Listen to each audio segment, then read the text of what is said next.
बिस्मिल्लाहिर्रहमानिर्रहीम अस्सलाम वालेकुम दोस्तों उम्मीद लरम چې تاسو به روغ جوړ او خوشاله وي او ژوند په مچوک په دوستانو چرڅدا شیر پاونه ډیر زیاته افسوسناک واقعه را مرته شوې ده پلار او زوی چې زوی نو مې زنان یادېږي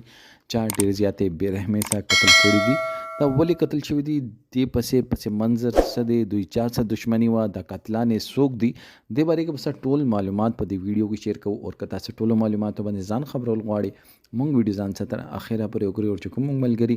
مونږ په چینل باندې نوي دي هغوی د مونږ چینل ما ځان سره سبسکرایب کړي ټالې نشان دی وای تاکہ مونږ راتلونکي معلوماتي ویډیو هغوی ته په اسانۍ سره ملاو شي دوستانو دا واقعه چرسده شیرپاو ده چې سنان الګ او هغه پلار ډیر زیاتې بیرحمۍ سره قتل شو د قاتلان لا گرفتار شوي نه دي پولیسو CCTV فوټیج راخسته دي قاتلان یې مار کړي خو لا قاتلان لا پته دي لا قتلانو پسې پولیس لګیا چاپې وای خو دوستانو جایداد تنازع یادېږي چې دا جایداد په تنازع باندې قتل شوی د جایداد یوه ټوکړه وي د چرڅدې باندې سیلاب هم راغلی و سیلاب پکې ډېر زیاته تباهي کړې وه خو نن سبا انسانو کې رحم ختم شوی دی الله پاک د عذاب نه یریږي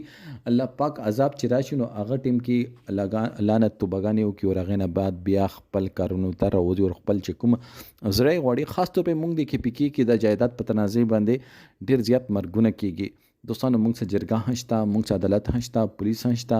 مشران هم شته دي هغې نه باوجود جایداد په تنازع به موږ دومره بېرحم شوي یو چې موږ پوره خاندان ختمو دا یک یو زوی او پلار یې چې و هغه خپل تربورانو سره د جایداد په تنازع باندې مسله وه تربوران وایي چې موږ دا قتل نه دی کړی دغه به څه بله رانجه وي خو دویم یې چې باندې پولیس چې هغوی کور ته لاړل نو هغوی کور نه ځغلېدلي وو هغوی کور کې هېڅوک ښه نه و هغوی کور پرېښې ویل کېږي چې دوی پړانګ غر طرف ته لاړ دی ولې چې هلته ټول داسې کسان اوسېږي چې هغوی مفروران دي دوستانو موږ ته پکار ده چې د جایداد مسلې چې دغه اوس خپل ځان نه ذلیل کړو خپل بچي ذلیل کړو دوی یو دوه قتل وکړو د ځمکې ټوکړه په دې ځمکې باندې پاتې شوه او چې چا اوسه لانجه هغه ځمکې ته ښکته کوز کړو او خپله به دې ځمکې باندې به خوشحاله نه اوسېږي نو موږ ته پکار ده چې هر یو مسله چې ده هغه موږ کینو اور هغه حل کو هر یو مسلې حل ډز نه وي اوس موږ ولې هغې زمانې کې اوسېږي چې کوم هغه ټیم کې موږ مشران شو دښمني په نر په نره کوله اور دښمني به په نر په نره دوستي به نر په نره او دښمني به نر په نره کوله نن سبا خو دښمن هم بې غیرته شوی دی